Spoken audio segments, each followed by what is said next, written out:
Et les gens ils vont se dire, elle est complètement folle, c'est pas l'été, hein. Parce que la mélanine, c'est ce qui crée ton bronzage. T'en as conscience de ça, hein. La mélanine, c'est elle qui va te créer, enfin t'aider à créer ton bronzage. Voilà. Donc il y a des gens qui ont beaucoup plus de mélanine que d'autres, notamment les noirs. Les noirs, ce mot d'ailleurs, mélanine, vient du grec mélanos, qui veut dire noir. Les anciens Égyptiens l'appelaient le KM, le Kemet. La mélanine, en fait, c'est un pigment qui est produit par la tyrosine sous l'action du soleil. Et ça, par le biais des mélanocytes. Et ça se passe pendant la nuit. C'est ta glande pinéale qui va libérer dans le sang une hormone qui contrôle la production de mélanine dans le corps. D'ailleurs, c'est intéressant de constater que on nous met beaucoup de fluor pour encrasser notre glande pinéale. Hein. C'est très intéressant de voir comment on essaye de fermer cette glande pinéale par tous les moyens possibles et imaginables. Parce que c'est la seule glande dans la tête, en fait, qui est sensible à la lumière. Et elle part de la couronne de la tête en passant par le front et descendra tout le long de la colonne vertébrale. Elle est reliée à toutes les glandes ainsi qu'à la mélanine de la peau via le calcium et la vitamine D. Elle perfectionne totalement le système nerveux et elle le fait plus rapidement chez les mélanodermes. Les mélanodermes sont les noirs. Les leucodermes, ce sont nous les blancs. L'abondance de mélanine produite dans l'organisme va créer un corps plus performant physiquement, mais aussi mentalement et spirituellement. D'ailleurs, les gens de couleur rident très peu. Ils ont un corps qui est très puissant et il est prouvé que leur niveau intellectuel est supérieur.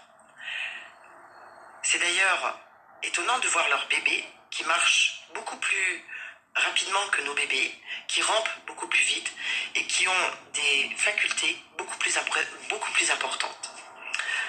Ça voudrait donc dire qu'ils reçoivent beaucoup plus rapidement la lumière et qu'ils la stockent aussi beaucoup plus rapidement.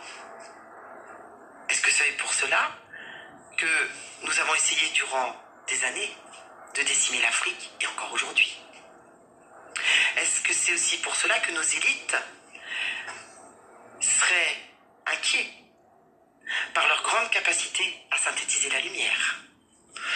L'histoire parle d'elle-même, puisque ça fait des millions d'années qu'on pille l'Afrique, des millions d'années qu'on les réduit, des centaines d'années, où on a diminué leurs facultés au fil des siècles. Il est très étonnant d'ailleurs de voir combien ils se sont évertués à décimer ce peuple. Pour preuve, le virus du sida, qui a été créé en laboratoire aux USA pour réduire la population mondiale, principalement en Afrique.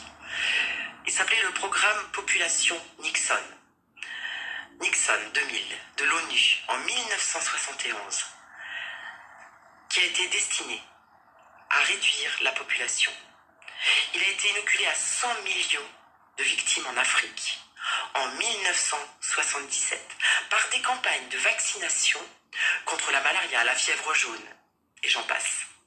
Des millions de vaccins qui étaient intentionnellement infestés par le virus du sida. Tout ceci est visible, vous pouvez le constater, vous pouvez aller chercher vous-même, faites vos liens. Et je précise qu'on vaccine toujours autant les Africains, on les laisse crever de faim, mais on fait en sorte de les vacciner. Est-ce qu'il n'y aurait pas un non-sens? Est-ce qu'il n'y aurait pas un non-sens quand les gens manquent d'eau, qu'on les vaccine contre des maladies utopistes? Je me pose vraiment la question.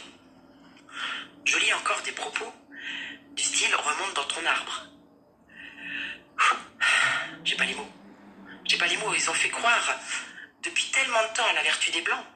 Ils ont fait croire avec le mépris, la violence, et débarquer partout avec notre culture soi-disant dominante. On voit comment elle est dominante.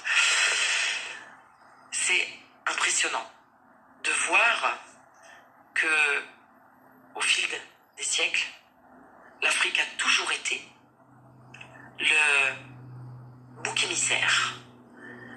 l'endroit où on pillait, l'endroit où on se servait, l'endroit où on diminuait les peuples. C'est très étonnant. Il y a sûrement une cause à effet, il y a sûrement une vraie réponse que nos élites nous cacheraient certainement.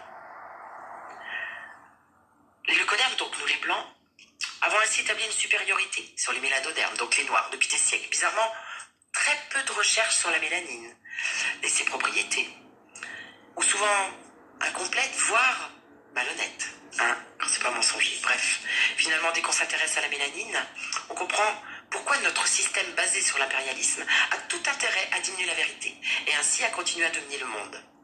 Arguant de sa supériorité sur les non-blancs, cherchez par vous-même, n'arrêtez pas de chercher, et écoutez votre intuition. Et puis, si on se réfère aux chemtrails, bien sûr qu'ils nous empoisonnent, bien sûr qu'ils envoient des nanoparticules, mais ils assombrissent aussi la lumière. Ils font en sorte, par leur traînée, par les nuages qu'ils laissent derrière eux, que la lumière n'arrive plus. D'ailleurs, le soleil est-il encore jaune? Est-ce que le ciel est encore bleu? Est-ce que cette lumière puissante qu'est le soleil arrive encore jusqu'à nous? Sachant que le soleil est la vie sur Terre, puisqu'il synthétise absolument tout. Donc c'est une bonne question à se poser. Et s'ils veulent autant réduire la lumière, est-ce qu'il n'y aurait pas un lien avec la mélanine, justement? Il me semble que la mélanine est la clé de notre humanité, de notre grandeur, de notre civilisation et de notre spiritualité, mais aussi de notre survie et de notre libération totale. Je pense à Michael Jackson, un ami m'a fait penser qu'il avait, cet artiste immense, a toujours chanté la paix, tout le temps.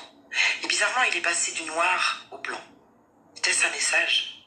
Était-ce pour nous dire que nous sommes tous issus du berceau de l'Afrique, de ce qui est le berceau de l'humanité, et que donc nous devrions tous penser que nous sommes africains, que nous devrions tous penser que si les Africains sont capables de synthétiser cette lumière avec une telle puissance, nous pourrions peut-être, nous, l'expanser, nous les blancs, les leucodermes, parce que nous sommes tous frères, et ça prend tout son sens, d'un coup. Je ne sais pas ce que vous en pensez. À bientôt mes amis, que la lumière... Et l'homme à son image. Mais il est noir. Mais c'est pas parce qu'il est noir qu'il n'a pas des descendants, ni des envoyés. Et si Dieu est noir, il peut envoyer Simon Kibango. Moi, je suis blanc, mais je ne peux pas avoir d'enfants noirs. Vous, vous êtes noirs et vous pouvez avoir des enfants blancs. Donc ça veut dire, vous êtes la race mère. Moi, je suis vos descendants. Nous sommes partis de vos descendants. Donc le retour, plus la connaissance de Simon Kibangu va se faire, plus la spiritualité, le premier pouvoir qui a été enlevé au départ parce que vous connaissiez déjà Dieu, mais vous l'avez perdu, vous êtes en train de le récupérer. Mais maintenant, il faut récupérer le premier pouvoir qui est le pouvoir spirituel. Et ça, vous allez le faire à travers vos organisations administratives, juridiques et politiques. C'est d'abord la reconnaissance de Dieu. Nzambe. Il l'appelait et si Jésus est noir, mais qui je suis? En fait, très clairement, je suis absolument choquée de voir une mesure de plus en plus forte. En fait, la vidéo, j'ai envie de l'appeler et si Jésus est noir, mais qui je suis?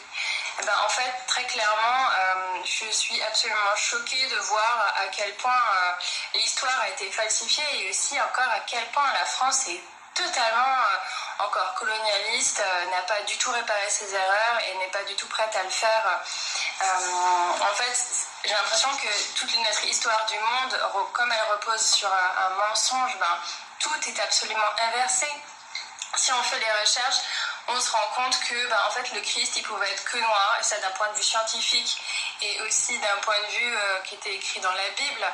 Déjà dans la Bible, on nous dit qu'il a la peau comme le charbon et les cheveux de laine, et puis quant à l'ADN, on découvre que les premiers hommes étaient noirs, donc c'est l'ADN primordial.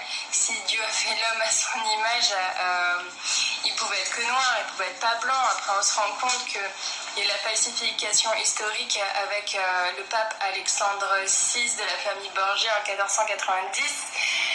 qui nous fait voir que pareil, il y a un visage qui a été prêté, que les premières iconographies, c'était des Jésus noirs, comme la Vierge noire, et qui on se rend compte en fait à l'étage dans les églises, on met la Vierge qui est peinte en blanche, et que même les curés savent que les vierges en fait de base c'est des vierges noires, mais qui nous présentent ce qu'eux-mêmes appellent les usurpatrices. Ce que je trouve quand même extrêmement choquant, ça veut dire que toute la religion catholique est totalement basée sur l'inversion des valeurs. C'est comme ça qu'on avance, sans avoir de préconçus à la base. Donc oui, très clairement, si Jésus est noir, ça change vraiment toute l'histoire de cette humanité. Et ça explique aussi tous ces passages de l'histoire où il y a eu l'esclavage. Forcément, là où il y a de la richesse, c'est là où on a envie de piller. Moi, j'ai envie de dire que je suis pas d'accord avec ce qui se passe encore dans le monde, que je trouve que ce monde est vraiment très raciste, même absolument totalement raciste, que l'homme noir n'a pas du tout sa place en tant qu'être souverain, et ce peuple qui à la base a quand même les connaissances les plus poussées, les connaissances sacrées,